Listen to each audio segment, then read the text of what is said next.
নমস্কার বন্ধুরা। আমি ডাক্তার অঞ্জন বিশ্বাস কাব্য। কেমন আছেন সবাই?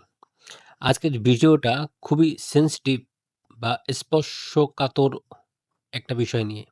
অনেক পুরুষ মনে, মনে বছরের পর বছর ঘুরতে থাকা একটা প্রশ্ন, আমার সাইজ কি ঠিক আছে? আমার সঙ্গী কি এটাতে স্যাটিসফাই? অথবা আমার সঙ্গী এটা নিয়ে কি ভাবছে? আপনি হয়তো কাউকে বলতে পারছেন না, যেকোনো কারণে, হয়তো লজ্জার কারণে। তখন আপনি ইন্টারনেটে এসে, বিশেষ করে ইউটিউবে এসে এটাকে এই জিনিসটার সমাধান খোঁজেন। কিন্তু খুবই দুঃখজনক, অধিকাংশ ক্রিয়েটরের তথ্যে বৈজ্ঞানিক কোনো ভিত্তি নাই। আজ আমি একজন চিকিৎসক হিসাবে খোলাখুলি বৈজ্ঞানিক তথ্য দিয়ে পুরো বিষয়টা পরিষ্কার করে দিব। এখানে লজ্জার কিছু নেই, কোনো অপ্রয়োজনীয় ভয়ের কিছু নেই। শেষ পর্যন্ত থাকুন, তাহলে বুঝতে পারবেন বিষয়টা আসলে কোথায় আটকায়। আচ্ছা, এবার আসি এই অ্যাংজাইটি বা এই স্ট্রেস বা এই চিন্তার মূল কারণ কি? এই চিন্তার মূল কারণ হচ্ছে ভুল তথ্য, পর্নোগ্রাফি, ইন্টারনেট আর অতিরঞ্জিত গল্প আমাদের একটা অবাস্তব মাপকাঠি তৈরি করে দেয়। ২০০৬ সালের একটা বড় সমীক্ষায় দেখা গেছে শতকরা 55% পুরুষ নিজেদের আকার নিয়ে অসন্তুষ্ট।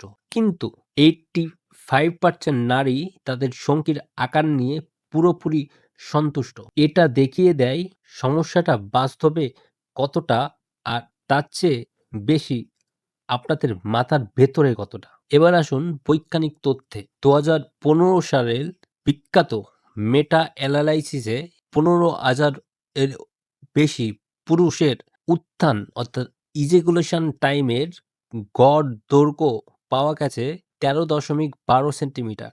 আর সম্প্রতি ২০২৪-২৫ সালের মেটা অ্যানালাইসিসে ৩৭,০০০ প্লাস পুরুষের উপর গবেষণা চালিয়ে পাওয়া গেছে ১৩.৮৪ সেন্টিমিটার।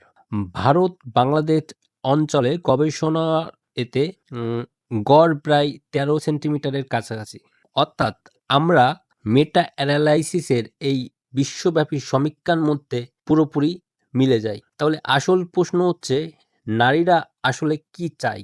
একজন ডাক্তার হিসাবে বলছি, যৌন তৃপ্তির সাথে আকারের সম্পর্ক নেই বললেই চলে। এক কথায় যদি বলি, তাহলে বলতে হয় যে খুবই সামান্য। গবেষণায় স্পষ্ট প্রমাণিত যে মানসিক সংযোগ, খোলামেলা যোগাযোগ, ধৈর্য, ফোরপ্লে বা আবেগময় স্মৃতি, সঙ্গীর শরীরে শরীরকে বোঝার চেষ্টা করা আকারের চেয়ে আরও বেশি গুরুত্বপূর্ণ।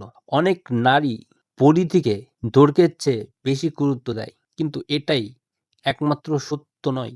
আসল সত্য হলো সম্পর্কের মান ভালো রাখতে আকার কখনোই বড় ইস্যু হয় না, কখনোই না।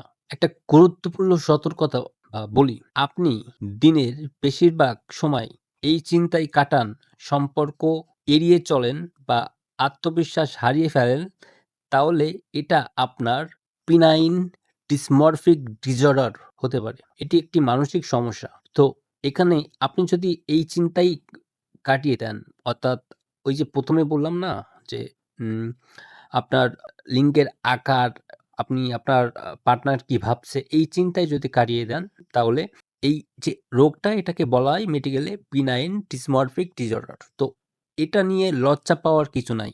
একজন সাইকিয়াট্রিস্টের কাছে যাবেন, গিয়ে কাউন্সিলিং করলে বা কথা বললে আপনি এখান থেকে সমাধান পাবেন।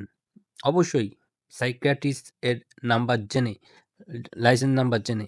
ইউটিউবে ছড়ানো সাধারণ কিছু ভুল ধারণা আছে। যত আকার বড় হবে তত বেশি তৃপ্তি। কিন্তু এটি বৈজ্ঞানিকভাবে প্রমাণিত নয়। আপনারা কোথাও এটা দেখিয়ে দিতে পারবেন না। ২ নাম্বার, ওষুধ, তেল, ব্যায়াম দিয়ে মানে স্থায়িত্ব বৃদ্ধি। বেশিরভাগ ক্ষেত্রে এটা অনেক বিপজ্জনক এবং এটা একেবারে অকার্যকর একটা দাবি। শিথিল অবস্থায় ছোট দেখালেই উত্থান অবস্থায় ছোট, এটা একদম ভুল ধারণা। এখন আমার কিছু পরামর্শ আছে যে এখান থেকে আপনারা বের হবেন কিভাবে। এখান থেকে বের হওয়ার প্রথম যে জিনিসটা, সেটা হচ্ছে পর্নোগ্রাফি ছাড়তে হবে। Porn addicted. মেডিকেলে বলা হয় যে পৃথিবীতে যত প্রকার অ্যাডিকশন আছে তার মধ্যে পর্ন ইনডিউস অ্যাডিকশন সবচেয়ে মারাত্মক এবং ভয়ানক। ২ নাম্বার, আপনি আপনার সঙ্গীর সাথে খোলামেলা কথা বলুন। নিজের মধ্যে এই জিনিসটা চেপে রাখবেন না। ৩ নাম্বার, আপনার ওজনকে নিয়ন্ত্রণে রাখুন, ব্যায়াম করুন এবং যদি ধূমপান করে থাকেন তাহলে আস্তে, আস্তে ছেড়ে দেন। ৪ নাম্বার, যদি সত্যি কোনো সমস্যা থাকে তাহলে একজন ইউরোলজিস্টের কাছে যান এবং আ আপনার কথা খুলে বলেন। এখানে একটা টার্ম আসে, সেটা হচ্ছে মেডিকেলে বলা হয় মাইক্রোপেনিস। মাইক্রোপেনিস হচ্ছে উত্থান অবস্থায় যদি আপনার লিঙ্কের সাইজ ৩ অথবা উম আ ৩.৫ ইঞ্চি এর মতন হয়, তাহলে এটা উম আপনার আ পেনিসের এটাকে মাইক্রোপেনিস বলা হয়। কিন্তু খুবই একটা সুখবরের ব্যাপার হচ্ছে এটি খুবই বিরল। পুরো পৃথিবীতে 0.06% মানুষের এই রোগ হয়ে থাকে। আপনার শরীর নিয়ে লজ্জা বা লজ্জিত হবেন না। আপনি স্বাভাবিক সীমার মধ্যেই আছেন। সত্যিকারের সম্পর্ক তৈরি হয় আস্থা, সম্মান এবং ভালোবাসা দিয়ে। এর সাথে পেনিসের বা আপনার লিঙ্গের মাপ বা রেঞ্জের কোনো সম্পর্ক নাই। এমনটাই দাবি করে মেডিকেল সায়েন্স। যদি এই ভিডিওটা আপনার মনের ভাব হালকা করে তাহলে অবশ্যই চ্যানেলটাকে সাবস্ক্রাইব করে লাইক দিতে ভুলবেন না এবং অবশ্যই ভিডিওটাকে শেয়ার করবেন। কারণ হয়তো আপনি এই সমস্যার আম মধ্যে না পড়লেও আপনার একটা শেয়ারে অনেক মানুষের জীবন স্বাভাবিক হতে পারে। আপনাদের লাইকটা খুব ইম্পোর্টেন্ট, কারণ আপনাদের লাইকটা দেখলে আমি বুঝতে পারি আমার ভিডিওটা কেমন লাগলো এবং কোনো জায়গায় না বুঝলে অবশ্যই কমেন্ট করবেন। আমি আপনাদের কমেন্টের উত্তর দেওয়ার আ জন্য সবসময় চেষ্টা করি। আপনার শরীর, আপনার সম্পর্ক সবকিছু নিয়ে সুস্থ থাকুন। আমি ডক্টর অঞ্জন বিশ্বাস সবার সুস্থতা কামনা করে আজকে এখানেই বিদায় নিচ্ছি।